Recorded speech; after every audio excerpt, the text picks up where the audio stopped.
योग दर्शनम। ओम नमो वेंकटेशाय। व्याध्यादीनां निवारका आध्यादीनां विनाशका गोविंद गोविंद।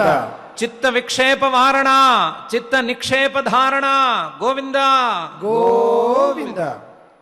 प्रणामन्ते कुर्मः प्रथित नरसिंहाय वपुषे प्रमाणातीताय प्रमितिरहितायार्थ सुहृदे प्रमाणाभैः स्वीयैः प्रणखनिवहैर्दीप्तकिरणैः प्रमोषाया ज्ञानं प्रकटमयते सान्ध्यसमये అని మహాయోగేశ్వరేశ్వరుడు నరసింహావతారధారి అయినటువంటి శ్రీ వెంకటేశ్వర స్వామి వారిని భక్తిగా నమస్కరించుకుంటూ పతంజలి మహర్షి గారు రచించిన యోగ సూత్రాలను ఆధారంగా చేసుకుని యోగ దర్శనాన్ని అధ్యయనం చేసుకునేటువంటి శుభ కార్యక్రమానికి ఈ శుభ సాయంకాల వేళ మనం శ్రీకారం చుడదాము.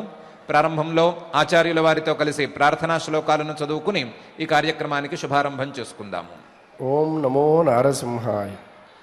శ్రీ గురు ప్రార్థనా. గురుర్బ్రహ్మా గురుర్విష్ణుః గురుర్దేవో మహేశ్వరః గురుః సాక్షాత్ పరం బ్రహ్మ తస్మై శ్రీ గురవే నమః. శ్రీనివాస ప్రార్థనా. వెంకటేశ శ్రీనివాసః లక్ష్మీపతిరనామయః అమృతాంశో జగద్వంద్యః గోవిందః శాశ్వతః ప్రభుః. పతంజలి ప్రార్థనా. యోగేన చిత్తస్య పదేన వాచా మలం శరీరస్య చ వైద్యకేన యోపాకరోత్తం ప్రవరం మునీనాం పతంజలిం ప్రాంజలిరానతోస్మి. నమో హిరణ్యగర్భాదిభ్యః యోగ విద్యా సంప్రదాయకర్తృభ్యః వంశ ఋషిభ్యః నమో మహద్భ్యః నమో గురుభ్యః. శ్రీ గురుభ్యో నమః. ఈశ్వర స్వరూపాన్ని మహర్షి గారు చక్కగా వర్ణించారు. ఈశ్వరుడు గురురూపిగా ఉంటాడు అనే విషయాన్ని చెప్పాడు. ఈశ్వరుడు అందరికీ గురువు, జగద్గురువు అనే మాటను చెప్పారు. జగద్గురువు అని చెప్పటం ద్వారా ఆయన ఉపదేశాలను చేస్తాడు అనే అంశాన్ని విడమర్చి చెప్పినట్లే అయింది. ఉపదేశాల ద్వారా మానవులకు ప్రాథమికమైన వివేకాన్ని కలిగించినటువంటి ఆ జగద్గురువు సాధకులై ఆ మానవులు ప్రయత్నం చేయగా వారి యొక్క సాధనలో వచ్చేటువంటి అంతరాయాలను విఘ్నాలను హరించి వారికి సమాధి స్థితికి వీలుగా తన యొక్క స్వస్వరూపాన్ని సాక్షాత్కరింపజేస్తాడు. తన స్వస్వరూపాన్ని సాక్షాత్కరింపజేయటం ద్వారా జీవులకు, సాధకులకు, సిద్ధిని పొందినటువంటి వారికి, సిద్ధిని పొందబోతున్నటువంటి వారికి తమ యొక్క స్వరూపాన్ని తెలుసుకునేందుకు అవకాశాన్ని కల్పిస్తాడు. ఆ కల్పించటం ద్వారా వారి యొక్క సమాధి స్థితికి తోడ్పడతాడు. వారిలో ఉండేటువంటి చిత్తము యొక్క విక్షేపాలను హరించి చిత్తవృత్తులను నిరోధించటానికి సహాయం చేస్తాడు అనే అంశాన్ని మహర్షి గారు విస్తృతంగానే వివరించుకుంటూ వచ్చి తతః ప్రత్యక్చేతనాధిగమః అంతరాయా భావశ్చ అనే సూత్రం వరకు ఈ విషయాలను చెప్పారు. అందులో ప్రత్యక్చేతనాధిగమః అనే అంశం పెద్ద ప్రోత్సాహకరంగా ఏమీ లేదు. ప్రత్యక్చేతనం అంటే అసలు పదమే కొత్తదిగా ఉంది, నోరు తిరగటం లేదు, ప్రత్యక్చేతన అన్నట్టుంది, అంత ప్రోత్సాహకరంగా లేదు. ఈశ్వరుడు ఉపాసిస్తే మాకు ఫలితాలను ఇస్తాడు అనే అంశం వరకు అయితే ప్రోత్సాహకరంగా ఉన్నది అని మనం అనుకోవటంలో కూడా పెద్దగా తప్పేమీ లేదు, ఆశ్చర్యం అంతకంటే లేదు. ఈశ్వరుడు కేవలం ప్రత్యక్చేతనాన్ని పొందించటం మాత్రమే కాకుండా జీవుడి యొక్క స్వస్వరూపాన్ని తెలుసుకునేందుకు వీలుగా తన స్వరూపాన్ని సాక్షాత్కరింపజేయటం మాత్రమే కాకుండా జీవుడి యొక్క సాధన స్థితిలో ఉండేటువంటి అంతరాయాలను యోగ విఘ్నాలను లేదా చిత్త విక్షేపాలను లేదా చిత్త మలాలను వీటన్నిటినీ కూడా హరిస్తాడు. ఆ ఈశ్వరుడి యొక్క అనుగ్రహం ద్వారానే ఈ అంతరాయాలు లేకుండా ఉండటం అనేటువంటి స్థితి కుదురుతుంది అనే అంశాన్ని స్పష్టంగానే మహర్షి గారు కూడా చూపించారు. మనకి కాస్త ప్రోత్సాహం కలిగించేలాగా ఈ మాట చెప్పారు. అంతరాయాలు ఈశ్వరానుగ్రహం ఉంటే కలగవు. అంతరాయాలు ఈశ్వరుడి యొక్క అనుగ్రహం ఉంటే సాధనలో ఏమీ లేకుండా ఉంటాయి. చిత్త విక్షేపాలకు ఈశ్వరానుగ్రహం ఉన్నట్లయితే అవకాశం ఉండదు అనే విషయాన్ని చక్కగానే చెప్పారు. మనకు ప్రోత్సాహకరంగానే ఉంది. అయితే ఆ అంతరాయాలు ఏమిటి? అవి చిత్త విక్షేపకరాలు ఎలా అవుతాయి? వాటికి ఈశ్వరుడి యొక్క అనుగ్రహానికి ఉండేటువంటి సంబంధం ఏమిటి? ఆ చిత్త విక్షేపాలు లేదా అంతరాయాలు పోతే ఈ సమాధి స్థితి లేదా చిత్తవృత్తి నిరోధం అనేది ఎలా కుదురుతుంది అనేటువంటి జిజ్ఞాసలన్నిటికీ సమాధానం చెప్పాలి అనే ఉద్దేశ్యంతో పై సూత్రాన్ని మహర్షి గారు ఇలా ప్రారంభిస్తున్నారు. అంతరాయాలు ఇవి, వీటికి చిత్త విక్షేపాలు అని పేరు అని చెప్పటానికి. వ్యాధి, స్థాన, సంశయ, ప్రమాద, ఆలస్య, అవిరతి, భ్రాంతి దర్శన, అలబ్ధభూమికత్వ, అనవస్థితత్వాన్ని చిత్త విక్షేపా తే అంతరాయా అని మహర్షి గారు చెప్తున్నటువంటి ఆ పై సూత్రం. ఈ చిత్త విక్షేపాలు చిత్తాన్ని కదిలించేటువంటి విక్షేపాలు. చిత్తం ఒక చోట స్థిరంగా ఉండకుండా, ఒకే చోట స్థిరంగా ఏకాగ్రంగా నిలబడి ఉండకుండా ఆ చిత్తాన్ని ఉన్న చోటు నుంచి విసిరేసేటువంటి దోషాలు, చిత్తాన్ని ఇటు అటు పారేసేటువంటి దోషాలు మొత్తం 9 ప్రధానంగా ఉన్నాయి. అవి వ్యాధి అనే దీంతో ప్రారంభమయ్యి అలబ్ధ భూమికత్వం అనే వరకు ఉండేటువంటివి. అందులో మొదటిది వ్యాధి, రెండవది స్థానం అనేటువంటి దోషం, మూడవది సంశయం అనే దోషం, నాలుగవది ప్రమాదం, ఐదవది ఆలస్యం లేదా బద్ధకం, ఆరవది అవిరతి, ఏడవది భ్రాంతి దర్శనం, ఎనిమిదవది అలబ్ధ భూమికత్వం, తొమ్మిదవది అనవస్థితత్వం అని 9 మొత్తం ఉన్నాయి. ఈ 9 చిత్తాన్ని స్థిరంగా కుదురుగా ఒక చోట ఉండనివ్వకుండా ఇటు అటు కదల్చేస్తూ ఉంటాయి. చిత్తాన్ని ఇటు అటు పారేస్తూ ఉంటాయి. నోరు పారేసుకున్నట్లుగా మనస్సును పారేస్తూ ఉంటాయి. అందులో మొదటిది అనుభవపూర్వకంగా అందరికీ తెలిసేటువంటిది వ్యాధి. ఈ వ్యాధి రోగం. శరీరంలో ఉండేటువంటి ధాతువులు, శరీరంలో ఉండేటువంటి రసాలు, శరీరంలో ఉండేటువంటి అవయవాలు ఇవి సవ్యంగా పనిచేయక, సవ్యంగా ఉండక కాస్తంత హెచ్చు తగ్గులతో ఉన్నప్పుడు కలిగేటువంటి దోషం శరీర దోషం. ఈ శరీర దోషం అనబడేటువంటి వ్యాధి చిత్త విక్షేపాన్ని కలిగిస్తుంది. శరీరంలో రోగాలు ఉండగా, శరీరంలో రోగాలు కాస్త ఇటు అటు కదులుతూ ఉండగా, శరీరంలో రోగం ద్వారా బాధ కలుగుతూ ఉండగా చిత్తం ఒక చోట నిలవటం అనేది సాధ్యమయ్యే పని కాదు. కాబట్టి ఇది చిత్త విక్షేపకరం, ఇది యోగానికి సాధనకు పెద్ద అంతరాయం అని మహర్షి గారు మొదటి దోషాన్ని లెక్కగట్టి చెప్తున్నారు. రెండవది స్థానం అనేటువంటి దోషం. ఇది చిత్తం, మనస్సు, మన లోపల ఉండేటువంటి బుద్ధి, మనస్సు, అంతఃకరణం అని పిలువబడేటువంటి లోపల ఉండే ప్రధానమైన పాత్రను వహించేటువంటిది. ఏ పని చేయకుండా లేదా పనికొచ్చే పని చేయకుండా ఉండేటువంటి స్థితి. చిత్తం పనికొచ్చే పని వైపుగా కాకుండా మిగతా విషయాల జోలికి వెళుతూ పనికొచ్చేసరికి అలా ఆగిపోతూ ఉండేటువంటి స్థితి. అకర్మణ్య స్థితి అని యోగ పరిభాషలో దీన్ని అంటారు. ఏ మంచి పనిని సాధించటానికి ఇటు చిత్తవృత్తిని కావచ్చు, చిత్తవృత్తి నిరోధాన్ని కావచ్చు, లేదా ఏకాగ్రతను కావచ్చు, ఇలాంటి వాటిని సాధించటానికి వీలైన పనులను చేయలేని స్థితి, ఆ పనులకు పనికి రానటువంటి స్థితి, ఈ స్థితిని స్థానం అనేటువంటి దోషంగా మహర్షి గారు వర్ణిస్తున్నారు. ఈ స్థానం గడ్డగట్టిపోవటం, పనికొచ్చే పనులు చేయకపోవటం అనేటువంటిది ఒక చిత్త విక్షేపకరమైనటువంటి దోషం. ఈ చిత్త విక్షేపకరమైన దోషం కొంచెం ఆశ్చర్యకరమైనటువంటి దోషం. ఇది పనికొచ్చే పనులకు మాత్రం పనికిరాదు, కానీ పనికిరాని పనులు, అక్కర్లేని పనులు చేస్తూ చిత్తాన్ని ఒకవైపు విక్షేపం వైపుకు తీసుకువెళుతూ ఉంటుంది, మరొక వైపు దాన్ని కుదురుగా ఉండనివ్వకుండా మాత్రం అడ్డుకుంటూ ఉంటుంది. కుదురుకుండా ఉండటానికి ఇది దోషం, ఒక చోట కుదురుగా ఉండటానికి ఇది పనికిరానటువంటి దోషం, ఇటు అటు పారిపోవటానికి మాత్రం పనికి వచ్చేటువంటి లక్షణం అనేటువంటి స్థానం రెండవ దోషం. మూడవ దోషం మనస్సులోనే ఉండేటువంటి ఒక పెద్ద పిశాచం లాంటి దోషం, అది సంశయం అనబడేటువంటి దోషం.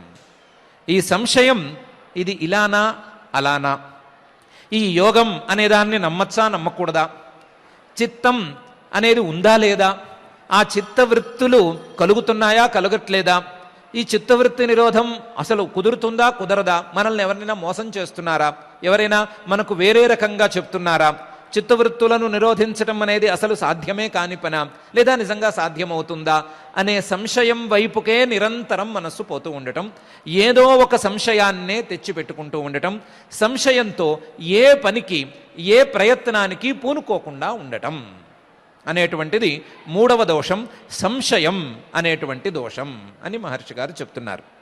వ్యాధి, స్థాన, సంశయ అనేటువంటి మూడవ దోషంతో పాటుగా ప్రమాదం అనేటువంటిది నాలుగవ దోషం అని కూడా మహర్షి గారు చెప్తున్నారు. ఈ ప్రమాదం అనేటువంటి దోషం ఏ ప్రయత్నము చేయకుండా ఉండటం అనేటువంటిది. ఏ ప్రయత్నము చేయదు, ఏ ప్రయత్నము రాదు, దీని వెనకాల సంశయం అనే సపోర్ట్ ఉండనే ఉంది, పనికొచ్చే ప్రయత్నం ఏది మొదలు కాదు, కనీసం సూత్రప్రాయంగా నిర్ణయించటం అనేది కూడా కూడదు, ఏ ప్రయత్నానికి పనికి వచ్చేటువంటి నిర్ణయం తీసుకోవటం కానీ పనికొచ్చే పని చేయటం కానీ ఇవేవీ ఉండనటువంటిది, కేవలం అక్కర్లేని విషయాల వైపుకు పారిపోయేటువంటి పరిస్థితి అనేదాన్ని ఈ ప్రమాదం అని పిలుస్తారు. స్థానం అనేటువంటి దోషంలో గడ్డకట్టుకుపోయినట్లు ఉండటం, ప్రమాదం అనేటువంటి దోషంలో అసలు ప్రయత్నం కానీ దాని వెనకాల ఉండేటువంటివి కానీ ఏవి దగ్గరకు రానివ్వకపోవటం అనేది విశేషం అని మహర్షి గారు ఈ రెండిటికి తేడాను దృష్టిలో ఉంచుకుని స్థానం అనేదాన్ని రెండవ దోషంగాను, ప్రమాదం అనేదాన్ని నాలుగవ దోషంగాను చెప్తున్నారు. దీనికంటే మించినటువంటి రాజా లాంటి దోషం ఒకటి ఉంది, అది ఆలస్యం. ఆలస్యం అంటే బద్ధకం అనేటువంటి పెద్ద దోషం. ఈ దోషం గనక ఉంటే మిగతా దోషాలకు అసలు ప్రవేశమే లేదు, మిగతా దోషాల యొక్క అవసరమే లేదు. ఈ దోషం ఒక్కటే మిగతా అన్నిటినీ సర్దుకోగలదు, అన్నిటిని పనిని సమానంగా చేసుకోగలదు. అలాంటి దోషం ఆలస్యం అనేటువంటి దోషం. ఆలస్యం, బద్ధకం నిజమే యోగం అంటే చిత్తవృత్తి నిరోధమే. ఆ చిత్తవృత్తి నిరోధమే కలిగితే గనక మనకు ఉండే కష్టాలన్నీ పోతాయి, నిజమే. ఆ చిత్తవృత్తి నిరోధం కోసం ప్రయత్నం చేయాలి, నిజమే. చిత్తవృత్తి కోసం ప్రయత్నం ప్రారంభించుకోవాలి, నిజమే. దానికోసం వివేకం కలగాలి, నిజమే. అన్నీ ఒప్పుకుంటాము, కానీ ఏ పని చేయము. ఎందుకంటే కాలం గడుపుదాం, చూద్దాం, చేద్దాం, అన్నీ సర్దుకుంటాయి అనేటువంటి భావనతో ఉండటం అనేటువంటి ఆలస్యం. ఈ ఆలస్యం అనేది పెద్ద దోషం. దీనివలన కూడా యోగం అనేది ముందుకు సాగదు, లేదా సాధన అనేది ముందుకు జరగదు. ఇది మహాయోగాంతరాయం అని మహర్షి గారు చెప్తున్నారు. యోగానికి పెద్ద విఘ్నం ఆలస్యం అని. ఈ ఆలస్యంతో పాటుగా అవిరతి అనేది ఇంకొక దోషం. ఆలస్యాన్ని, బద్ధకాన్ని ఏదో విధంగా సాధకుడో లేదా మానవుడో కొద్దిగా అధిగమించాడు, దాన్ని దాటాడు, కొద్దిగా దాన్ని తగ్గించుకున్నాడు, ఏదో కాస్త ప్రయత్నం ప్రారంభిద్దామనుకునే ప్రయత్నంలో ఉన్నాడు, ప్రయత్నం కోసం ప్రయత్నంలో ఉన్నాడు, అదైనా పనికొచ్చేస్తుంది. కానీ ఈ అవిరతి అనేది వస్తే మాత్రం ఆ కించిత్తు కూడా ఏమీ పనికి రాకుండా పోతుంది. అవిరతి మనస్సును ఇంద్రియాలను విషయాల మీదకు పంపిస్తూనే ఉండటం, విషయాల మీద నుండి ఆ మనస్సును ఇంద్రియాలను మళ్లించలేకపోవటం, విషయాల మీద ఉండేటువంటి కోరికలను తగ్గించుకోలేకపోవటం, విషయాల మీద ఉండేటువంటి తృష్ణను తగ్గించుకోలేకపోవటం, విషయాల వైపుకు పరిగెత్తుతూనే ఉండటం, ఆ పరిగెత్తడాన్ని ఆపలేకపోవటం అనేటువంటి అవిరతి చాలా పెద్ద దోషం. ఇది కూడా సాధనకు చాలా పెద్ద అంతరాయం అని మహర్షి గారు అభిప్రాయపడుతున్నారు. ఆ అభిప్రాయాన్ని అవిరతి అనేటువంటి దోషం పదం ద్వారా మనకు చెప్తున్నారు. ఈ అవిరతి తరువాత వీటన్నిటికీ కారణం ఏమై ఉండొచ్చు అని మహర్షి గారు ఒకసారి ఆలోచించారు. అందులో వ్యాధిని తీసేస్తే సంశయానికి కానీ, లేకపోతే ప్రమాదానికి కానీ, ఆలస్యానికి కానీ, అవిరతికి కానీ కారణం ఏమై ఉండొచ్చు? మనస్సు గడ్డ కట్టుకుపోవటానికి, మనస్సు కుదురుగా ఒక చోట నిలవకుండా ఉండటానికి కారణం ఏమై ఉండవచ్చు అని ఆలోచించి ఆ దోషం భ్రాంతి దర్శనం అనేటువంటి దోషమే అని తీర్మానం చేశారు. భ్రాంతి దర్శనం ఉన్నదాన్ని ఉన్నట్లుగా అర్థం చేసుకోలేకుండా లేని విషయాలను అర్థం చేసుకునేటువంటి స్వభావం జీవులకు సహజ సిద్ధంగా అవిద్య వలన అబ్బినటువంటి స్వభావం. ఈ స్వభావం వలన ఈ దోషాలన్నీ సంక్రమిస్తున్నాయి అని నిర్ణయించారు. ఈ భ్రాంతి దర్శనం ద్వారా సాధకుడు కాలేకపోతున్నాడు ఈ మానవుడు అనే విషయాన్ని నిర్ణయించారు. సాధనకు పెద్ద అవాంతరం లేదా సాధనకు కావలసినటువంటి ఏ గుణాన్ని రానివ్వనటువంటి దోషం ఈ భ్రాంతి దర్శనం. కాబట్టి ఈ భ్రాంతి దర్శనం అనేది పెద్ద యోగాంతరాయం, సాధనకు పెద్ద విఘ్నం అని మహర్షి గారు చెప్తున్నారు. ఈ 7 ఒక స్థితిలో ఉండగా, ఈ 7 కాక సాధనలో కాస్తంత పై స్థాయికి వెళ్ళిన తరువాత ఎంతసేపటికి సాధన సిద్ధి దశకు చేరుకోలేకపోవటం అనేది పెద్ద విఘ్నం. అది అలబ్ధ భూమికత్వం అనేటువంటి పేరుతో ఉండే దోషం అని మహర్షి గారు అంటున్నారు. సిద్ధి ఒక దశకు వస్తూ ఉండాలి. సాధనలో క్రమక్రమంగా ఆయా మెట్లను ఎక్కుతూ ఉండాలి. ఆ మెట్లను ఎక్కటం ద్వారా సిద్ధికి దగ్గరవుతూ ఉండాలి. అలా దగ్గరవ్వకపోవటం జరిగితే లేదా దగ్గరవ్వటం జరగకపోతే దాన్ని పెద్ద విఘ్నంగా పరిగణించాలి. సాధన జరుగుతూనే ఉంది కానీ సిద్ధి తాలూకు ఆనవాళ్లే లేవు అని అంటే ఏమీ ఆ సాధన ప్రోత్సాహకరంగా సాగదు. ఆ సాధనకు ఏదో ఒక అంతరాయం ఏర్పడినట్లే అని మహర్షి గారు చెప్తున్నారు. ఇది అలబ్ధ భూమికత్వం అని.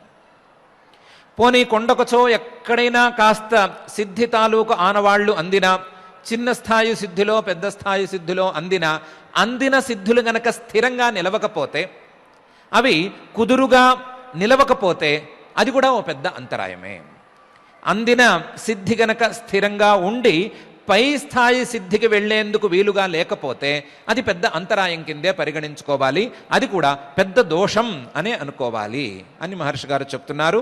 దాన్ని అనవస్థితత్వం అనేటువంటి పేరుతో పిలుస్తున్నారు. అనవస్థితత్వం సిద్ధి నిలిచి ఉండటం లేదు. ఏకాగ్రత కాసేపు క్షణం లేదా క్షణంలో 100వ వంతు ఇంకొంచెం తక్కువ వంతు నిలుస్తోంది, నిలిచిన వెంటనే పారిపోతోంది, నిలిచిన వెంటనే చెదిరిపోతోంది. ఇలాంటి అనవస్థితత్వాన్ని దోషంగా పరిగణించి తీరాలి.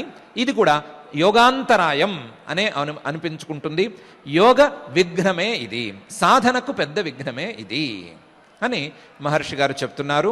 చెబుతూ ఈ 9 వ్యాధి నుండి మొదలుపెట్టి అలబ్ధ భూమికత్వం, అనవస్థితత్వం వరకు ఉండేటువంటి ఈ 9 యోగ అంతరాయాలు, యోగానికి సాధనకు విఘ్నాలు, యోగ సాధనకు విఘ్నాలు, చిత్తానికి విక్షేపకరాలు, చిత్తాన్ని ఇటు అటు పారేసేటువంటి దోషాలు, చిత్తాన్ని కదిలించేటువంటి దోషాలు, చిత్తాన్ని నిలబెట్టి మనస్సును నిలబెట్టి ఏకాగ్రంగా ఒక చోట ఉంచటానికి అడ్డంగా ఉండేటువంటివి, ఆ సాధనకు పూర్తిగా విపరీతంగా పనిచేసేటువంటివి, ఆ సాధనకు వ్యతిరేక దిశలో పనిచేసేటువంటి దోషాలు.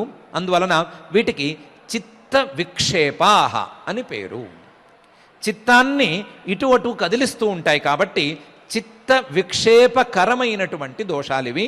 అందువలన వీటికి చిత్త విక్షేపాహ అని పేరు.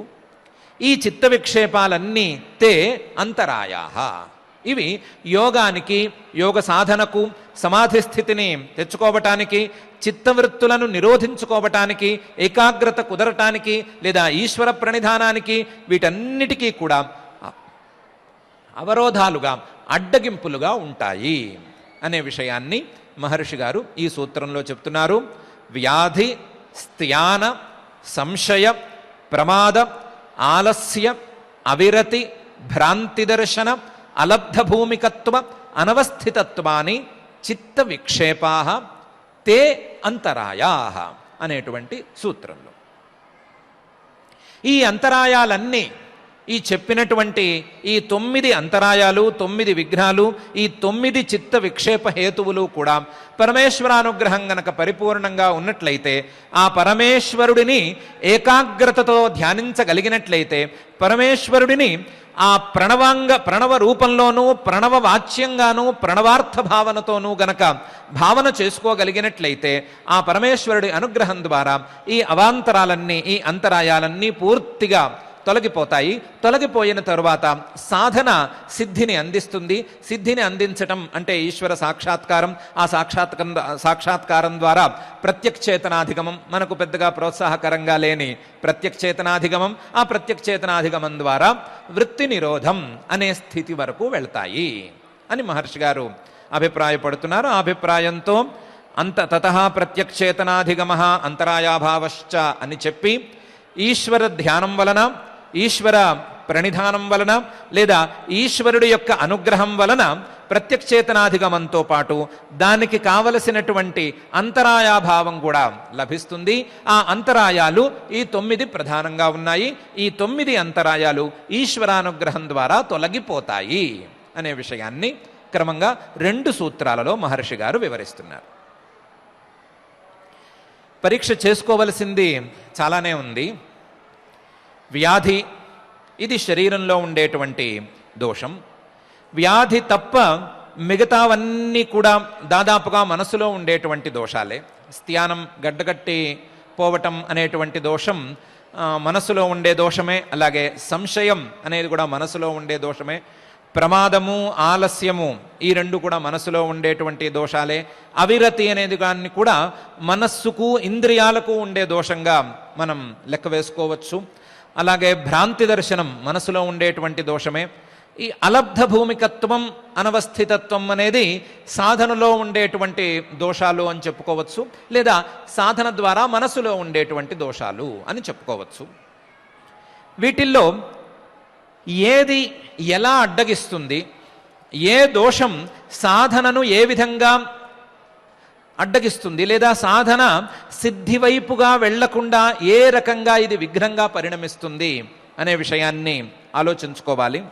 ఆలోచించుకుని వీటిని అడ్డగించటంలో, వీటిని తీసేయటంలో, ఈ అవాంతరాలన్నిటినీ తీసేయటంలో ఈశ్వరుడి పాత్ర ఎంతవరకు ఉన్నది అనే విషయాన్ని కూడా నిర్ణయించుకోవాలి.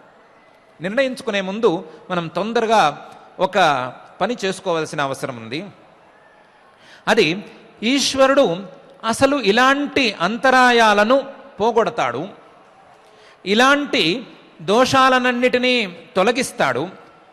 ఈ అంతరాయాలు లేనటువంటి సందర్భంలో, ఈ అంతరాయాలన్నిటినీ అధిగమించినటువంటి సందర్భంలో తన స్వస్వరూపంతో సాక్షాత్కరిస్తాడు అనటానికి మనకు సరి అయిన ఉదాహరణ ఏది అని తీర్మానం చేసుకోవాలి. దీనికి దానికి ఉండేటువంటి సంబంధాన్ని ఒకసారి నిర్ణయించుకోవాలి అంటే ఒకసారి ప్రహ్లాదుడి యొక్క చరిత్రను, నరసింహావతార ఘట్టాన్ని పరిశీలించుకోవాలి. ఈ నరసింహావతార ఘట్టాన్ని భాగవతంలో చాలా అందంగా తీసుకొచ్చి చూపించారు. మనకు కావలసినటువంటి రీతిలో అందంగా తీసుకొచ్చి చూపించారు. శుకమహర్షి గారు పరీక్షిత్ మహారాజు గారికి ఈశ్వరుడి యొక్క అవతారాల గురించి చెప్తున్నారు. ఆ ఈశ్వర అవతారాలలో, పరమాత్మ అవతారాలలో ఏ అవతారం చూసినా సరే రాక్షసులను సంహరిస్తున్నాడు, దేవతలను రక్షిస్తున్నాడు. ఇప్పుడు ఈ కాలంలో వేసిన ప్రశ్న లాంటిదే వేసుకునేందుకు అవకాశం ఉండేటట్లుగానే వ్యవహరిస్తున్నాడు.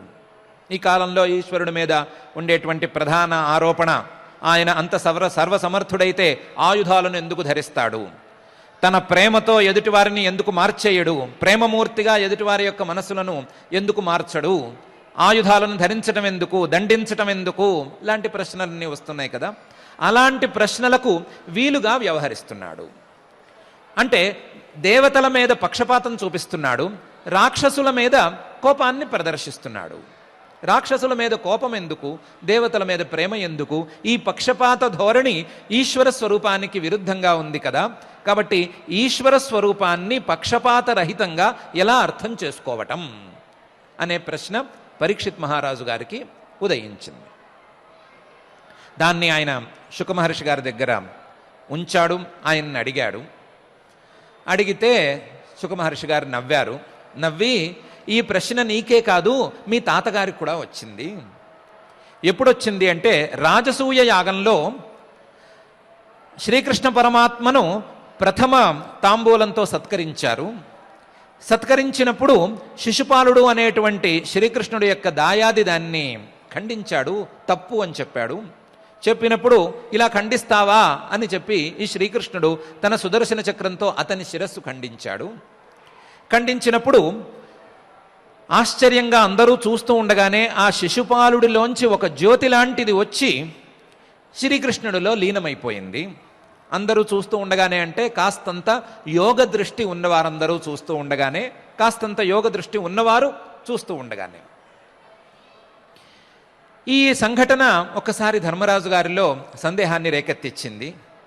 ఏమని? శిశుపాలుడు తప్పు చేశాడు, ఆయన్ని శ్రీహరి దండించాడు వరకు బాగానే ఉంది. దండించిన తర్వాత ఆయనలో ఉండేటువంటి అదేదో జ్యోతి లాంటి పదార్థం వచ్చి ఈయనలో లీనమవ్వటం ఏంటి? ఇది ఎక్కడ కుదురుతుంది అనే ప్రశ్న వచ్చింది ఆయనకి. ప్రశ్న వచ్చి, ఇంతకీ ఈయన ఎవరి పక్షాన ఉన్నాడు? మా పక్షాన ఉన్నాడా? ధర్మాత్ముల పక్షాన ఉన్నాడా? లేదా ఇలాంటి తప్పులు చేసేవారి పక్షాన ఉన్నాడా? తప్పులు చేసేవారిని దండించటం అనేటువంటి వ్యాజంతో వాళ్ళ తప్పులను అక్కడికి ఆపేసి వాళ్ళ తప్పులకు దండనను వెంటనే ఇచ్చేసి వారిని తనలో కలుపుకుంటున్నాడా? లేదా మాలాంటి ధర్మాత్ములకు సహాయం చేయటానికి ఉన్నాడా అనే ప్రశ్న ధర్మరాజు గారికి పుట్టింది. పుట్టి ఆ ప్రశ్నను ఆయన నారద మహర్షి గారిని అడిగాడు. నారద మహర్షి గారిని అడిగితే ఆయన నారద మహర్షి గారు ఇలాగే నాలాగే నవ్వి సమాధానం ఏం చెప్పారంటే, పరమాత్మకు ఎవరి మీద పక్షపాతము లేదు, ఎవరి మీద ప్రత్యేకించిన పక్షపాతం ఏమీ లేదు. ఎవరైతే ఏకాగ్రంగా ఆ పరమాత్మను ధ్యానిస్తారో, ఎవరైతే ఈశ్వరుడిని నిరంతరం ధ్యానించగలుగుతారో అటువంటి వారిని అనుగ్రహించటం అనేది పనిగా పెట్టుకున్నాడు. ఈశ్వరుని ధ్యానించటం అనేది భక్తి మార్గంలో ధ్యానించటం అనేది రాజమార్గం. ఈశ్వరుడి మీద ప్రీతిని పెంచుకుని, ఆయన యొక్క గుణగణాల మీద ప్రీతిని పెంచుకుని, ఆయన యొక్క సగుణమైనటువంటి రూపం మీద మనసును ఉంచుకోవటం, దానికి తగినట్లుగా ఎక్సర్సైజ్ చేసుకోవటం అనే భక్తి మార్గం రాజమార్గం. ఈ రాజమార్గంలో సులభంగా ఈశ్వరుడి మీద ప్రణిధ్యానం అనేది కుదురుతుంది, లేదా ఈశ్వర ప్రణిధానం అనేది కుదురుతుంది.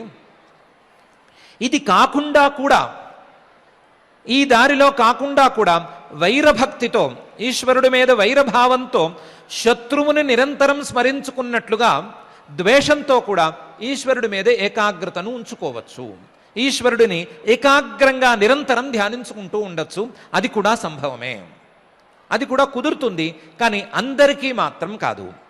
భావావేశం తీవ్రంగా ఉండేటువంటి వారికి, మనస్సు చాలా తీక్ష్ణంగా పనిచేసేటువంటి వారికి, మనస్సు ఏకాగ్రతకు వీలుగా ఉన్నప్పటికీ మనసులో దోషాలు ఇంకా పోని వారికి, మనసులో రకరకాల దోషాలు ఉంటూ ఉండగానే తెలియకుండానే మనస్సును సానబెట్టుకోగలిగిన వారికి, ఇలాంటి వారికి ఈ ద్వేషభక్తి అనేది కుదురుతుంది.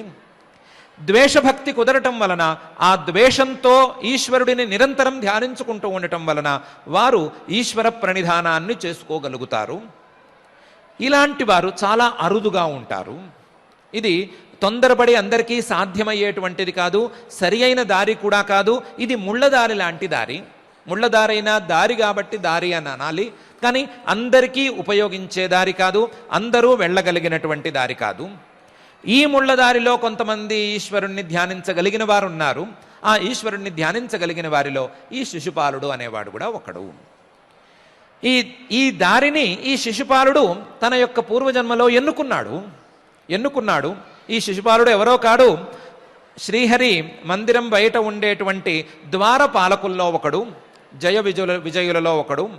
ఈ జయ విజయులలో ఒకడైనటువంటి ఈ శిశుపాలుడు సనక సనందనాదుల యొక్క శాపానికి గురి అయ్యి ఆ శాపం ప్రకారం హరి సన్నిధి నుంచి దూరంగా వెళ్ళిపోవలసి ఉన్నందువలన, హరి సన్నిధానం నుండి దూరంగా వెళ్ళి తీరాలి అనేటువంటి శాపానికి గురి కావటం వలన ఆ శాపాన్ని పరిమార్చమని లేదా ఆ శాపాన్ని మార్చమని శ్రీహరిని ప్రార్థించుకుంటే, శ్రీహరి మహర్షుల యొక్క శాపాన్ని నేనేమి మార్చలేను, కావాలంటే చిన్నపాటి వెసులుబాటునైతే కల్పిస్తాను, నా మీద భక్తితో 7 జన్మల పాటు దూరంగా ఉన్నా ఉండండి, లేదా నా మీద ద్వేషంతో 3 జన్మల పాటు దూరంగా ఉండనైనా ఉండండి అనే వెసులుబాటు కల్పిస్తే, హరిని భక్తితోనైనా సరే దూరంగా ఉంచుకోవటం అనేది మా వల్ల అయ్యే పని కాదు, 3 జన్మలలో తొందరగానే ద్వేషభావంతో ఉండైనా సరే వచ్చేస్తాము అని వారే కోరుకుని ద్వేషభావాన్ని అంగీకరించి ద్వేషభక్తిని అంగీకరించి వచ్చినటువంటి వాడు. అందువలన ఆ ద్వేషభక్తితో హరిని నిరంతరం ధ్యానిస్తూ వస్తున్నాడు. ఆయన చేసే తప్పుల్ని గురించి ఆలోచిస్తున్నాడు, ఆయన చేసేటువంటి దోషాలను గురించే నిరంతరం ఆలోచిస్తూ హరి మీద ఏకాగ్రతను సాధించుకున్నాడు.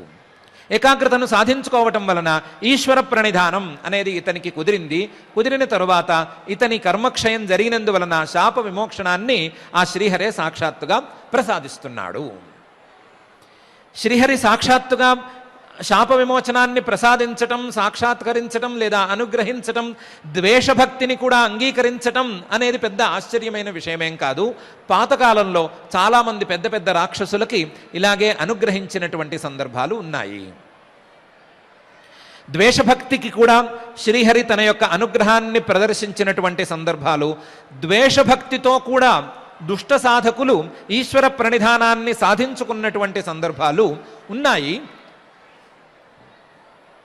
అవన్నీ ఉన్నట్లుగానే ఇవన్నీ జరిగినాయి అని నారద మహర్షి గారు ధర్మరాజు గారికి చెప్పారు. ఆ సంఘటనలు ఏంటి, ఎవరు చేశారు, ఏమి చేశారు అనే ప్రశ్నలకు సమాధానంగా ఈ నరసింహావతార ఘట్టాన్ని నారద మహర్షి గారు ధర్మరాజు గారికి, శుక మహర్షి గారు పరీక్షిత్ మహారాజు గారికి వివరించటం మొదలుపెట్టారు. భక్తి అనేది రకరకాల మార్గాల్లో ఉంటుంది. ఒక్కొక్కరిది ఒక్కొక్క మార్గం. కొంతమందిది ప్రేమపూర్వకమైనటువంటి భక్తి, కొంతమందిది నా చెలికాడు అనేటువంటి సఖ్యభక్తి, కొంతమందిది దాస్య భక్తి, కొంతమందిది మా బంధువు ఈయన అనేటువంటి భక్తి, కొంతమందిది నా గురువు ఈయన అనేటువంటి భక్తి. భక్తిలో రకరకాల మార్గాలు ఉన్నట్లే ఏకాగ్రతలో కూడా రకరకాల మార్గాలు ఉంటాయి.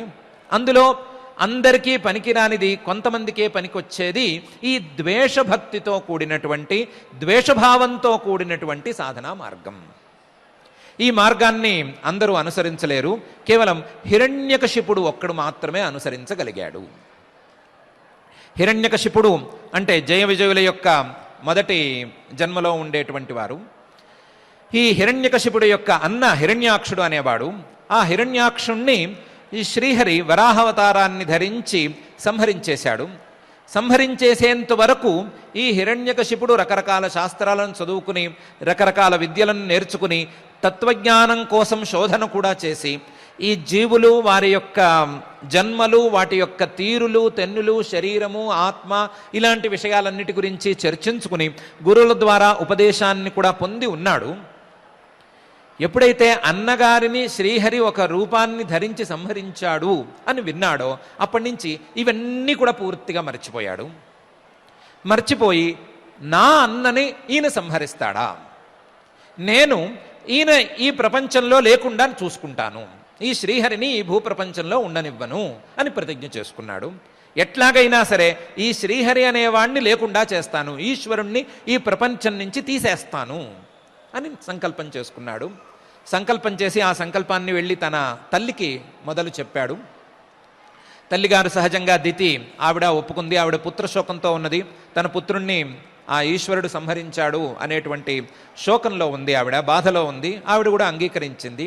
ఆవిడ అంగీకారంతో ఈ హిరణ్యకశిపుడు చాలా వేల సంవత్సరాల పాటు చాలా కష్టసాధ్యమైనటువంటి తపస్సులు చేశాడు. తపస్సులు చేసి ఆ తపస్సుకి వరాలు కూడా చాలా తీవ్రంగా పొందాడు. ఎన్నెన్నో ఆయుధాలను పొందటం అనేవి కాకుండా ఏ ఆయుధానికి తాను మరణించకుండా వరం పొందాడు. ఏ మానవుడు ఏ మృగము తనను సంహరించకుండా వరం పొందాడు. ఇంట్లో కానీ బయట కానీ తనకు సంహారం లేకుండా, తనకు మరణం లేకుండా వరం పొందాడు. ఏ కాలంలోనూ, పగలు కానీ రాత్రి కానీ ఏ కాలంలోనూ తనకు మరణం లేకుండా వరం పొందాడు. ఇలా తనకు తోచిన విషయాలన్నిటినీ కలగలిపి నాకు దీంతో మరణం రాకూడదు, దాంతో మరణం రాకూడదు అనే రకరకాల మరణ కారణాలన్నిటినీ ఊహించుకుని వాటన్నిటి ద్వారా మరణం రాకుండా వరం పొందాడు. పొందటమైతే జరిగింది. పొందిన తర్వాత గర్వం పెరిగింది. పెరిగిన తర్వాత స్వర్గం మీదకి దండెత్తాడు, వైకుంఠంలో వెతికాడు. ఎక్కడ వెతికినా సరే ఈ శ్రీహరి అనేవాడు దొరకటం లేదు. చివరికి ఏం నిర్ణయానికి వచ్చాడంటే, నాకు భయపడి ఈయన పారిపోయాడు, నాకు భయపడి ఈయన దొరకకుండా ఎక్కడో దాక్కున్నాడు. దాక్కున్నవాడైనా సరే మా అన్నను సంహరించినటువంటి పాపానికి ఆయనకు దండన నేను విధించాల్సిందే, ఆయన్ని ఎప్పటికో ఒకప్పటికి నేను సంహరించాల్సిందే. ఆ సంహరించేంత వరకు నేను నిద్రపోను, ఊరుకోను అని నిర్ణయించుకున్నాడు. నిరంతరం శత్రుభావంతో ఆ శ్రీహరినే తలవటం మొదలుపెట్టాడు. ఈయన ఇలా ఉన్నాడు. ఆయన పిల్లల్లో పెద్దవాడు ప్రహ్లాదుడు ఇంకో రకంగా ఉన్నాడు. ఆయనకి చిన్నప్పుడే నారద మహర్షి గారు శ్రీహరి భక్తిని ఉపదేశం చేశారని చెప్తారు. ఆ నారద మహర్షి గారి ఉపదేశం ప్రభావము, అతను జన్మాంతరాల నుండి తెచ్చుకున్నటువంటి సత్సంస్కారాల యొక్క మహిమో ఏమో గాని చిన్నప్పటి నుంచి ఆయనకు శ్రీహరి మీద కాస్త కుదురుగా భక్తి కుదిరింది. మనస్సు ఆ శ్రీహరి మీద భక్తి భావంలో నిలిచి ఉంది. నిలిచి ఉంటే ఒకరోజు పిల్లవాడు, చాలా చిన్న పిల్లవాడు ఆడుకుంటున్నాడు. ఆడుకోవటం కూడా మామూలు పిల్లలు ఆడుకున్నట్టుగా ఆడుకోవటం లేదు. మామూలు పిల్లల కంటే కూడా మామూలు రాక్షస పిల్లలు ఆడుకున్నట్టుగా ఆడుకోవటం లేదు. ఎవరిని గిల్లడు, కొట్టడు, ఎవరిని హింసించడు. ఇవేం లక్షణాలు వీడివి? రాక్షస లక్షణాలు ఏవీ లేకుండా ఉన్నాడు. కనీసం మానవుల పిల్లల్లో కూడా పనికి రాకుండా ఉన్నాడు వీడెందుకు ఇలా ఉన్నాడు? ఎప్పుడు చూసినా ఏదో తనలో తాను ఆడుకుంటున్నాడు, తనలో తాను ఏదో బొమ్మలు చేసుకుంటున్నాడు, పూజలు చేసుకుంటున్నాడు. తెలియకుండా ఉంది ఇతని వ్యవహారము. ఇతన్ని ఏదో ఒకటి చేసి నా తరువాత వారసత్వంగా ఈ రాజ్యాన్ని అప్పగించేటువంటి స్థితికి తీసుకురావాలి అని హిరణ్యకశిపుడు అనుకున్నాడు. అనుకుని చండామార్కులు అని ఇద్దరున్నారు, శుక్రాచార్యుల యొక్క సంతతిలో వారు. ఆ చండామార్కుల్ని పిలిపించి ఈ చండామార్కులకి ఈ పిల్లాన్ని అప్పగించాడు. పిల్లాన్ని ఏమని అప్పగించాడు? ఇతనిని రాక్షస సామ్రాజ్యానికి వారసుడుగా తయారు చేయాలి అని చెప్పి అప్పగించాడు. చండామార్కులు పాపం మంచివాళ్లే, విద్వాంసులే గాని రాజభయంతో దీన్ని ఒప్పుకున్నారు. ఒప్పుకుని నీ పిల్లవాడిని నీకు తగ్గట్టుగా తయారు చేస్తాము అని చెప్పి తీసుకెళ్లారు. తీసుకెళ్లి పిల్లలకి ఏం నేర్పించాలో అవన్నీ నేర్పించటం మొదలుపెట్టారు. పిల్లాడు చదువుకుంటున్నాడు.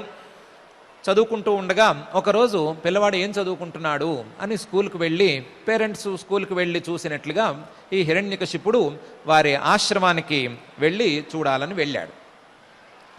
అక్కడికి వెళ్ళి పిల్లవాడిని ముద్దుగా పిలిచాడు. ఒకసారి కౌగలించుకున్నాడు. ఎంత రాక్షసుడైనా పిల్లవాడికి తండ్రే కదా, కాబట్టి పిల్లవాడిని కౌగలించుకున్నాడు. ముద్దుగా ఏం చదువుకుంటున్నావు అని అడిగాడు. ఈ పిల్లవాడు నేను చదువుల సారాన్ని తెలుసుకున్నాను తండ్రి అని చెప్పాడు. చదువుల సారం ఏమిటి అని అడిగితే, తపస్సు చేసుకోవటమే, ఈ సాంసారికమైనటువంటి విషయాల మీద వ్యామోహం పనికిరాదు అని చెప్పాడు. ఈయనకి వింటే ఒక్కసారి కలిచివేసింది. తపస్సు చేసుకోవటం అనేది ఈయనకు కూడా ఓకే, కానీ తపస్సు ద్వారా ఏం చేయాలి అంటే ఆయుధాలు తెచ్చుకోవాలి, ఏ ఆయుధంతోనూ మరణం లేకుండా ఉండాలి, లేదా త్రిలోకాలని ముల్లోకాలన్నిటినీ గడగడలాడించాలి, ఇలాంటి వాటికి తపస్సును వాడుకోవాలి.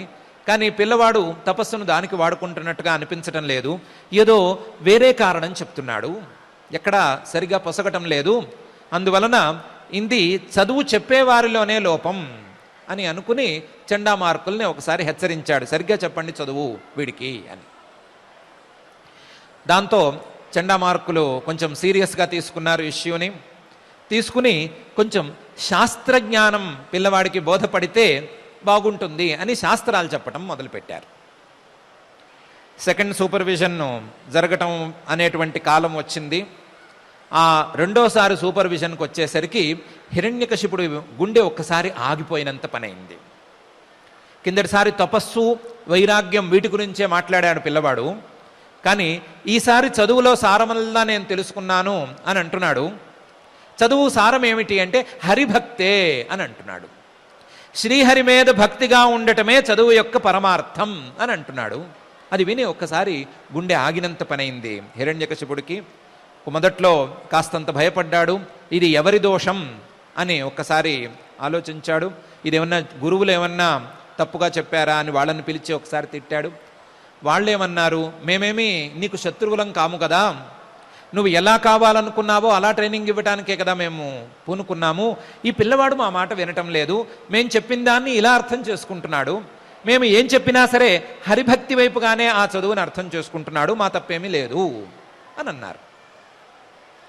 పిల్లవాడిని కాస్త చెప్పి చూద్దామని అనుకున్నాడు హిరణ్యకశిపుడు. ఆయనేమీ లొంగేట్లేడు పిల్లవాడు. దాంతో ఇలాంటి చీడ పురుగు నాకు వద్దు, రాక్షస కులానికే వీడు చీడ పురుగు, వీడు నాకు వద్దు, అందువలన వీడిని దండించండి అని రాక్షసులకు ఇచ్చాడు. మొదట్లో చిన్న చిన్న దండోపాయాలు చూసుకున్నారు. చిన్న చిన్న వాటితో భయపెట్టాలని అనుకున్నారు, చిన్న చిన్న వాటితో దండించాలని అనుకున్నారు. ఆ దండనలకు లొంగకపోగా ఈ పిల్లవాడు ఏదో హరినామాన్నే జపిస్తున్నాడు. ఏ ప్రాణి కనిపించినా సరే ఆ ప్రాణిలో హరిని చూడటం అనేది అతనికి అప్పటికే అలవాటైపోయింది. కాబట్టి ఏ ప్రాణిని తనకు వ్యతిరేకంగా పనిచేసే ప్రాణిగా చూడటం లేదు, ఏ ఆయుధాన్ని తనను సంహరించేటువంటి ఆయుధంగా చూడటం లేదు, హరిస్వరూపంగా చూడటం అనేదాన్ని అప్పటికే అలవాటు చేసుకోవటం వలన ఏ ఆయుధం ద్వారా ఏ ప్రాణి ద్వారా ఇతనికి హాని అనేది జరగలేదు. దాంతో హిరణ్యకశిపుడి దగ్గరికి వార్తలు వెళ్ళినాయి. వెళ్ళిన తర్వాత ఆయనకి ఇంకా కోపం వచ్చింది. ఎలాగో ఒకలాగా ఈయన్ని సంహరించవలసిందే అని గట్టి ఆర్డర్స్ పాస్ చేశాడు. ఆ ఆర్డర్స్ ప్రకారం ఈయనేదో కొండల మీద నుంచి కిందకి తోసేశారు, ఏనుగులతో తొక్కిచ్చారు, వేడి వేడి నీళ్లలో మునకలు వేయించారు. ఏమి చేసినా సరే ఇతనికి ఏమి ఆవగింజంత కూడా అపకారం జరగటం లేదు. జరగకపోవటంతో హిరణ్యకశిపుడికి కోపం పెరిగిపోతోంది. ఆయన కోపం పెరిగిపోయి ఇంకా ఏదో టార్చర్ చేయండి అని ఆర్డర్స్ పాస్ చేస్తున్నాడు. పరిస్థితి బాగాలేదు అని అనుకుని మళ్ళీ చండామార్కులు హిరణ్యకశిపుడి దగ్గరికి వెళ్ళారు. వెళ్ళి మీరు కొంచెం కరుణించండి, కాస్త శాంతించండి, ఈసారి కొంచెం మేము జాగ్రత్త చేసి చూపిస్తాము, ఇంకొంచెం జాగ్రత్తగా చెప్తాము, మీ అభిప్రాయాలని పిల్లవాడికి అర్థమయ్యేలా చెప్తాము అని చెప్పారు. అని మళ్ళీ పిల్లవాడిని తీసుకెళ్లారు. తీసుకెళ్ళిన దగ్గర నుంచి ఈ పిల్లవాడు గురువుల పట్ల అమర్యాదగా ఎప్పుడు ప్రవర్తించడు, గురువుల యందు వినయంగా ఉంటాడు, తోటి వాళ్ళతో ప్రేమగా ఉంటాడు, ఎవరిని ద్వేషించడు. ద్వేషించే స్వభావం కానీ అవమానించే స్వభావం కానీ ఇవేవి పిల్లవాడి దగ్గర లేవు. గురువులను గౌరవిస్తున్నాడు, వాళ్ళు చెప్పే మాటలు శ్రద్ధగా వింటున్నాడు. ఖాళీ సమయాల్లో తోటి పిల్లవాళ్ళందరినీ కలుపుకుని హరిభజనలు కూడా మొదలుపెట్టాడు. ఇంతవరకు వీడొక్కడే అయి ఉండేవాడు, ఇప్పుడు పాఠశాల మొత్తం హరిభక్తిమయంగా మారిపోతోంది. అది చండామార్కులకి డేంజరస్గా కూడా మారింది. ఒక్క పిల్లవాడిని సమాధానం చెప్పుకోవటం అనేదే పెద్ద సమస్యగా మారితే మొత్తం పిల్లలందరూ హరిభక్తులుగా మారిపోతే ఏమైనా ఉందా వాళ్ళ పరిస్థితికి? అందుకని వాళ్ళు భయపడి వాళ్లే ఈసారి వెళ్ళి కంప్లైంట్ చెప్పారు హిరణ్యకశిపుడితో. అయ్యా స్వామి, మీ మాట విని లేదా మీ పిల్లవాడికి అపకారం జరగకూడదని వాడిని తెచ్చుకుంటే మా పిల్లలందరూ కూడా ఇలాగే తయారైపోతున్నారు, మా చేతుల్లో ఇంకా లేదు, మీరు మీ పిల్లవాడు చూసుకోండి అని చెప్పేశారు. పిల్లవాడిని పిలిపించాడు హిరణ్యకశిపుడు. పిల్లవాడు వచ్చాడు. వచ్చిన దగ్గర నుంచి మళ్ళీ ఇదే సంత. ఏంటి, ఏమయ్యా ఇలా ఉన్నావేమిరా నువ్వు, నేను చెప్పినట్టు నడుచుకోవటం లేదేమిరా అని తండ్రి గారు అంటాడు. నువ్వు చెప్పినట్లు కాదు, హరిభక్తితోనే ఉండాలి అని కొడుకు గారు అంటాడు. ఈ తండ్రి కొడుకులకు మాటలేమీ తెగటం లేదు. తెగకపోగా ఈ తండ్రి గారు కాస్త కోపంగా పెంచి నీకు తెలుసా, నీ పెదనాన్నని ఈయనే సంహరించాడు, సంహరించిన దగ్గర నుంచి అటువంటి వాడిని పట్టుకుని వాడికి దండన విధించాలి అని నేను చూస్తుంటే దొరకకుండా పారిపోయాడు.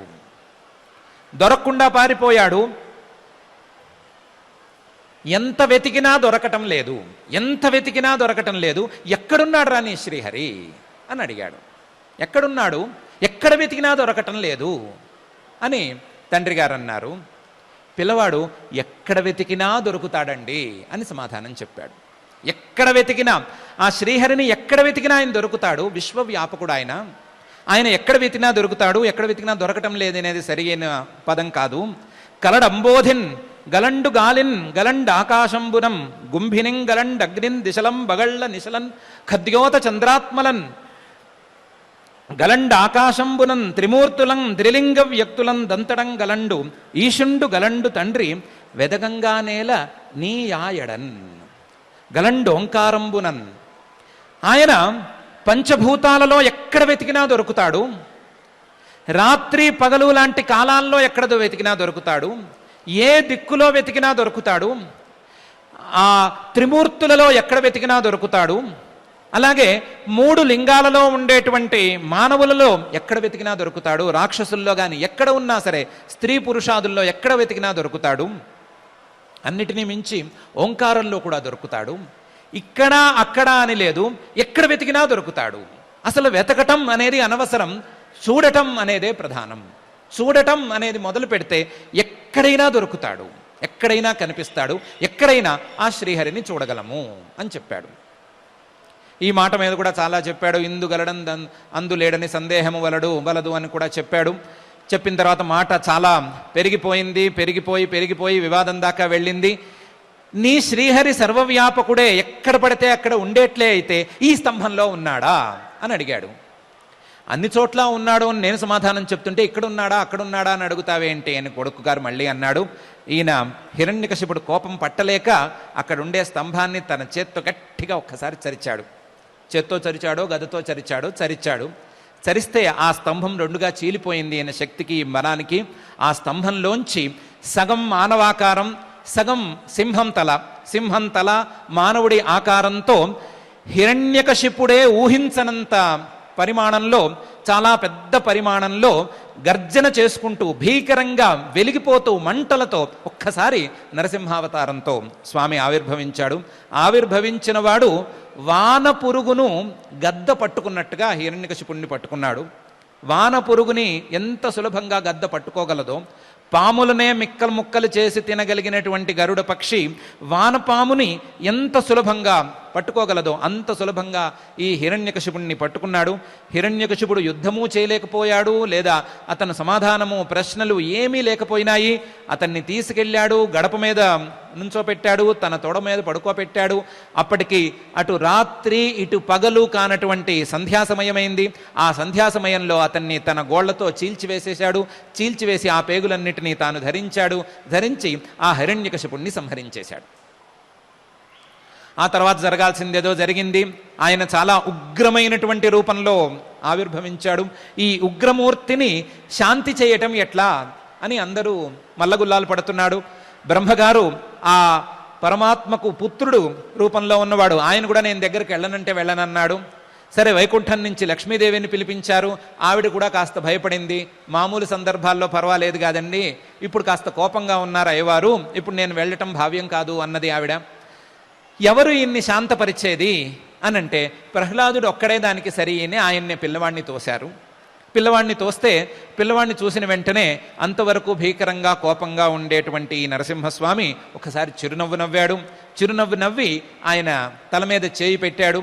చేయి పెట్టినప్పుడు కానీ, ఆ చిరునవ్వు నవ్వక ముందు కానీ ఎప్పుడు కూడా ఈ ప్రహ్లాదుడు ఏమాత్రం భయపడలేదు. చాలా భక్తిగా, చాలా ఏకాగ్రంగా ఆయన ముందు నుంచున్నాడు. ఆ తర్వాత స్వామి ఆయనకి చెప్పవలసిందేదో చెప్పాడు. ఇంతకాలం పాటు నువ్వు రాక్షస రాజ్యం చేయాలి, ధర్మాన్ని ప్రచారం చేయాలి, నా భక్తిని ప్రచారం చేయాలి, ఆ తర్వాత నీకు ఈ గతులు కలుగుతాయి, దాని ప్రకారం నడుచుకోవలసింది అని చెప్పాడు. చెప్పి ఇటు ప్రహ్లాదుణ్ణి అనుగ్రహించాడు, అటు హిరణ్యకశిపుణ్ణి కూడా అనుగ్రహించాడు.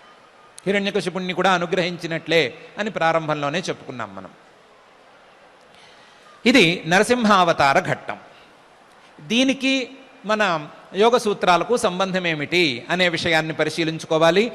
దీనికి మన తతః ప్రత్యక్షేతనాధిగమః అంతరాయాభావశ్చ అనే సూత్రానికి, అలాగే వ్యాధిస్థ్యాన అనేటువంటి సూత్రానికి సంబంధం ఏంటి అని పరిశీలించుకోవాలి. మొదలు ఉదాహరణ ఉందా అనే ప్రశ్న వేసుకున్నందుకు దానికి సమాధానం చెప్పుకోవాలి. సమాధానం చెప్పుకుంటే నరసింహావతారాన్ని గనక జాగ్రత్తగా పరిశీలించుకోగలిగితే నరసింహావతారం అనేది సామాన్యంగా మనకు కనిపించేటువంటి రూపంలో ఉందా లేదా అసాధారణమైనటువంటి రూపంలో ఉందా అని ప్రశ్నించుకుని నిర్ణయించుకోవాలి. సామాన్యంగా మనకు కనిపించేటువంటి శరీరం, ఆ శరీరం తాలూకు జన్మలు, ఆ జన్మల యొక్క నియమ నిబంధనలు ఏవి ఈ నరసింహావతారానికి వర్తించటం లేదు. ఈ శరీరానికి ఉండేటువంటి తల్లి తండ్రి ఉండాలి అనే నియమం లేకపోగా, ఈ శరీరం మానవ శరీరమైతే మానవ శరీరంలాగానే ఉండాలి, సింహ దేహమైతే సింహంలాగానే ఉండాలి అనే నియమం కూడా కనీసం ఈ నరసింహావతారానికి వర్తించటం లేదు. ఆ నియమం కూడా దీనికి లేదు. లేకపోవటం వలన, సాధారణమైనటువంటి శరీర నియమాలు లేకపోవటం వలన ఇది సాధారణమైనటువంటి శరీర హేతువులతో వచ్చిన శరీరము కాదు అనే విషయం తేటతెల్లమవుతోంది. నరసింహావతారం సగం మానవదేహం, సగం సింహం యొక్క తలకాయ అనేటువంటి రూపం సాధారణమైన శరీర హేతువులతోనో లేదా మానవులు సాధారణంగా చేసుకునేటువంటి పుణ్యపాపాలకు ఫలితంగానో వచ్చినది కానే కాదు అని తెలుస్తోంది. అలా తెలియటం వలన ఈశ్వరుడు యొక్క స్వరూపం క్లేశ కర్మ విపాక ఆశయై అపరామృష్ట పురుష విశేష ఈశ్వర అనే విషయం చక్కగా తేటతెల్లమవుతోంది. మహర్షి గారు చెప్పినటువంటి ప్రధానమైన అంశం, ఈశ్వరుడికి సాంసారికమైనటువంటి నియమాలు ఏవీ వర్తించవు, ప్రాపంచికమైనటువంటి నియమాలు ఏవీ వర్తించవు. ఆయన యొక్క శరీరానికి కానీ ఆయన యొక్క రూపానికి కానీ ఇవేవీ వర్తించవు. ఆయన వీటన్నిటినీ దాటి ఉన్నటువంటి వాడు. ఆయన సాధారణ జీవులు, సాధారణ పురుషులు కర్మలను చేసుకుని జన్మలను గ్రహించినట్లుగా ఏమి తన శరీరాలను ధరించడు. ఆయన తన సంకల్ప మాత్రంతోనే శరీరాలను ధరిస్తాడు అనే విషయం తేటతెల్లమవుతోంది. ఆ విషయాన్ని నిరూపించటానికే సగం మానవుడు సగం నరసింహుడు అనేటువంటి దేహాన్ని నరసింహావతారంలో ధరించాడు అనే విషయం స్పష్టమవుతోంది. ఇంతేకాదు, ఆయన సర్వజ్ఞుడు అనేటువంటి విషయానికి కూడా తత్ర నిరతిశయం సర్వజ్ఞ బీజం అనేటువంటి అంశానికి కూడా పరిపూర్ణమైనటువంటి ప్రమాణం ఈ అవతారంలో కనిపిస్తూనే ఉంది. హిరణ్యకశిపుడు ఏ వరాలు అడిగాడో, ఆయుధంతో నన్ను చంపకూడదు అనేటువంటి వరం అడిగాడు. అలాగే పగలు కానీ రాత్రి కానీ నన్ను సంహరించడానికి వీల్లేదన్నాడు. ఇంట్లో కానీ బయట కానీ కూడదన్నాడు. మనిషి కానీ మృగం కానీ కూడదన్నాడు.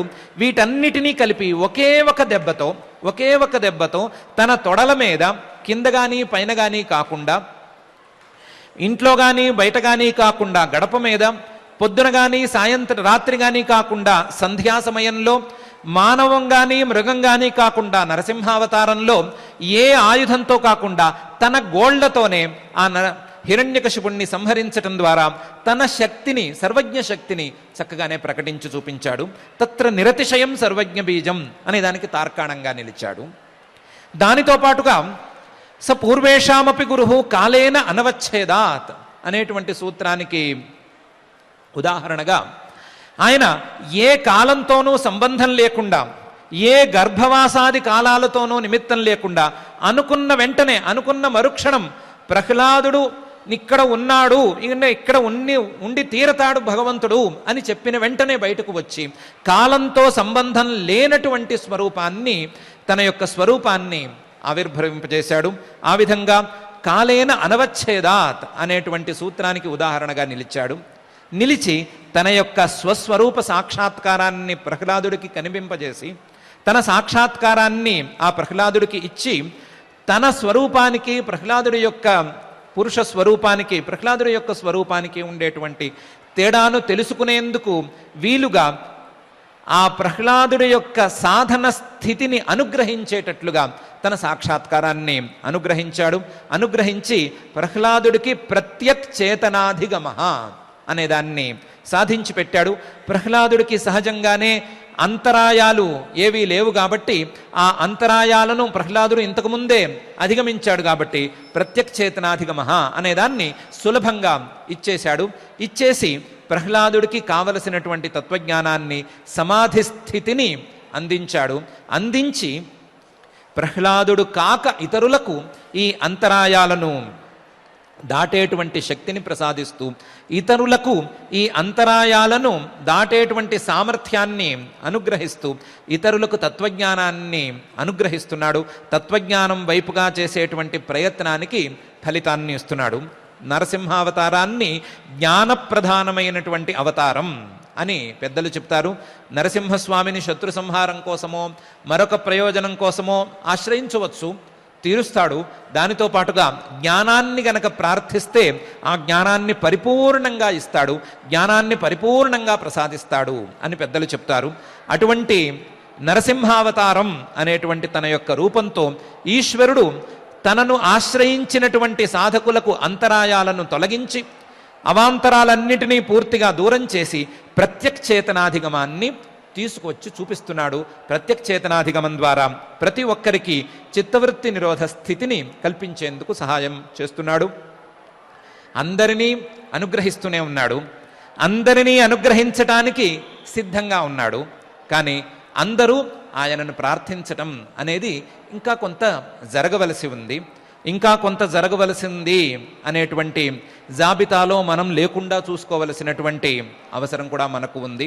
అటువంటి అవసరాన్ని గుర్తెరుగుతూ, అటువంటి అవసరాన్ని తెలుసుకుంటూ మహర్షి గారు చెప్పినటువంటి ఈ సూత్రాలకు, మహర్షి గారు చెప్తూ వస్తున్నటువంటి ఈశ్వర స్వరూపానికి, ఈశ్వరుడు యొక్క ప్రయోజనానికి, ఈశ్వరుడు చేసేటువంటి ఉపకారానికి, పురాణంలో పరమేశ్వరుడి యొక్క అవతారాలకి ఉండేటువంటి సంబంధాన్ని జాగ్రత్తగా సమన్వయం చేసుకుంటూ ఆ ఈశ్వరానుగ్రహం వలన మనకు ఉండేటువంటి యోగాంతరాయాలన్నీ తొలగిపోవాలి అని మహాయోగేశ్వరేశ్వరుడైనటువంటి నరసింహావతార ధారి అయినటువంటి శ్రీ వెంకటేశ్వర స్వామి వారిని మనం ప్రార్థించుకుంటూ ఉందాం.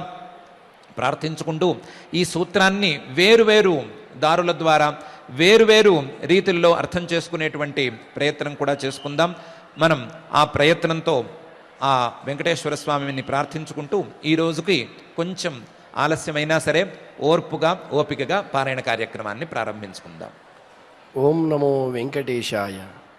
కామోత్కంఠత గోపికల్ భయమునన్ కంసుండు వైరక్రియా సామగ్రిన్ శిశుపాల ముఖ్య నృపతుల్ సంబంధులై వృష్ణులున్ ప్రేమన్ మీరలు భక్తినేమునిది చక్రింగంటిమి ఎట్లైనను ధామధ్యాన గరిష్ఠుడైన హరిన్ చందన్ వచ్చు ధాత్రీశ్వర అని ధర్మరాజుకు నారద మహర్షి బోధించినట్లుగా ఇంతవరకు మనం యోగ నరసింహస్వామి చింతన, యోగ దర్శనంలో మనకు ఆ నరసింహ అవతార తత్వము, తద్వారా మనకు కలగవలసినటువంటి భక్తి, తద్వారా శ్రద్ధ, దాని ద్వారా జ్ఞానము, ఇదే విషయాల్ని కూడా మనకు గీతాచార్యుడు చక్కగా బోధిస్తూ ఉన్నాడు.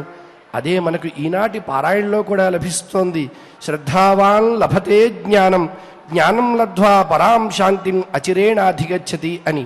దీనికి మనం ఏ విధమైనటువంటి ఆలస్యం చేయకుండా, ఎందుకంటే ఆలస్యం హి మనుష్యాణం శరీరస్థో మహాన్ రిపుహు అని సుభాషితకారులు కూడా తెలియజేశారు. కాబట్టి ఎటువంటి అవాంతరాలు రాకుండా చక్కగా మనకు అటువంటి జ్ఞానం సిద్ధించాలని, అటువంటి జ్ఞానాన్ని అందించడానికి వెంకటేశ్వరుడు ఎప్పుడూ సంసిద్ధుడిగా ఉంటాడని భావన చేస్తూ మనం చక్కగా పారాయణ చేసుకుందాం. శ్రీకృష్ణ ప్రార్థన దగ్గర నుంచి మంగళాంతం వరకు భక్తితో పలుకుదాం. శ్రీకృష్ణ ప్రార్థన. వసుదేవసుతం దేవం కంసచాణూరమర్దనం దేవకీ పరమానందం కృష్ణం వందే జగద్గురుం. శ్రీగీతా ప్రార్థనా. సర్వోపనిషదో గావః దోగ్ధా గోపాలనందనః పార్థో వత్సః సుధీర్భోక్తా దుగ్ధం గీతామృతం మహత్. అథ శ్రీమద్భగవద్గీతాసు ఉపనిషత్సు ब्रह्म विद्यायाम् योगशास्त्रे श्रीकृष्णार्जुन संवादे ज्ञानकर्म संन्यास योगे चतुर्थाध्याये श्लोकाः। श्रीभगवानुवाच गतसङ्गस्य मुक्तस्य ज्ञानावस्थितचेतसः यज्ञायाचरतः कर्म समग्रं प्रविलीयते। ब्रह्मार्पणं ब्रह्महविः ब्रह्माग्नौ ब्रह्मणाहुतम् ब्रह्मैव तेन गन्तव्यम् ब्रह्म कर्म समाधिना। दैवमेवापरे यज्ञम् योगिनः पर्युपासते। ब्रह्माग्रावपरे यज्ञम् यज्ञेनैवोपजुह्वति। श्रोत्रादीनीन्द्रियाण्यन्ये संयमाग्निषु जुह्वति। शब्दादीन् विषयानन्ये इन्द्रियाग्निषु जुह्वति। सर्वाणीन्द्रियकर्माणि प्राणकर्माणि चापरे आत्मसंयमयोगाग्रौ जुह्वति ज्ञानदीपिते। द्रव्ययज्ञास्तपो यज्ञाः योगयज्ञास्तथा परे। स्वाध्यायज्ञानयज्ञाश्च यतयः संशितव्रताः। अपाने जुह्वति प्राणम् प्राणे पानं तथा परे। प्राणापानगतिरुद्ध्वा प्राणायामपरायणाः। अपरे नियताहाराः प्राणान् प्राणेषु जुह्वति। सर्वेऽप्येते यज्ञविदः यज्ञक्षपितकल्मषाः। यज्ञशिष्टामृतभुजः यान्ति ब्रह्म सनातनम्। नायं लोकोऽस्त्ययज्ञस्य कुतोऽन्यः कुरु सत्तमा। एवं बहुविधा यज्ञाः वितता ब्रह्मणो मुखे। कर्मजान् विद्धितान् सर्वान् एवं ज्ञात्वा विमोक्ष्यसे। श्रेयान् द्रव्यमयाद्यज्ञात् ज्ञानयज्ञः परन्तप। सर्वं कर्माखिलं पार्थ ज्ञाने परिसमाप्यते। तद्विद्धि प्रणिपातेन परिप्रश्नेन सेवया। उपदेक्ष्यन्ति ते ज्ञानम् ज्ञानिनस्तत्त्वदर्शिनः। यज्ञात्वा न पुनर्मोहम् एवं यास्यसि पाण्डव। येन भूतान्यशेषेण द्रक्ष्यस्यात्मन्यथो मयि। अपि चेदसि पापेभ्यः सर्वेभ्यः पापकृत्तमः। सर्वं ज्ञानप्लवेनैव वृजिनं सन्तरिष्यसि। यथैधांसि समिद्धोऽग्निः भस्मसात् कुरुतेऽर्जुन। ज्ञानाग्निना अग्निः सर्वकर्माणि भस्मसात् कुरुते तथा न हि ज्ञानेन सदृशम् पवित्रमिह विद्यते तत्स्वयं योगसंसिद्धः कालेनात्मनि विन्दति श्रद्धावान् लभते ज्ञानम् तत्परः संयतेन्द्रियः ज्ञानम् लब्ध्वा परां शान्तिम् अचिरेणाधिगच्छति अज्ञश्चाश्रद्दधानश्च संशयात्मा विनश्यति नायं लोकोऽस्ति न परः न सुखं संशयात्मनः योगसन्न्यस्तकर्माणम् ज्ञानसञ्छिन्नसंशयम् आत्मवन्तं न कर्माणि निबध्नन्ति धनञ्जय तस्मादज्ञानसम्भूतम् हृत्स्थं ज्ञानासीनात्मनः चित्वैनं संशयं योगम् आतिष्ठोत्तिष्ठ भारत इति श्रीमद्भगवद्गीतासु उपनिषत्सु ब्रह्मविद्यायां योगशास्त्रे श्रीकृष्णार्जुनसंवादे ज्ञानकर्मसन्न्यासयोगे चतुर्थाध्याये श्लोकाः यत्र योगेश्वरः कृष्णः यत्र पार्थो धनुर्धरः तत्र श्रीर्विजयो भूतिः ध्रुवा नीतिर्मतिर्मम अथ क्षमा प्रार्थना यदक्षरपदभ्रष्टम् मात्राहीनं च यद्भवेत् तत्सर्वं क्षम्यतां देव नारायण नमोऽस्तु ते। अथ भगवत्समर्पणम् कायेन वाचा मनसेन्द्रियैर्वा बुद्ध्यात्मना वा प्रकृते स्वभावात् करोमि यद्यत् सकलं परस्मै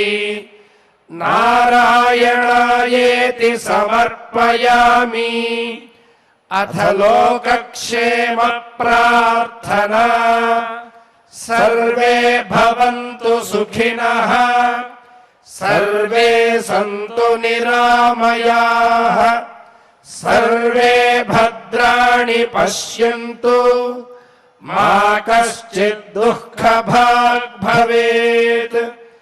अथ मङ्गलम् श्रियः कान्ताय कल्याणनिधये निधयेऽर्थिनाम् श्रीवेङ्कटनिवासाय श्रीनिवासाय मङ्गलम्।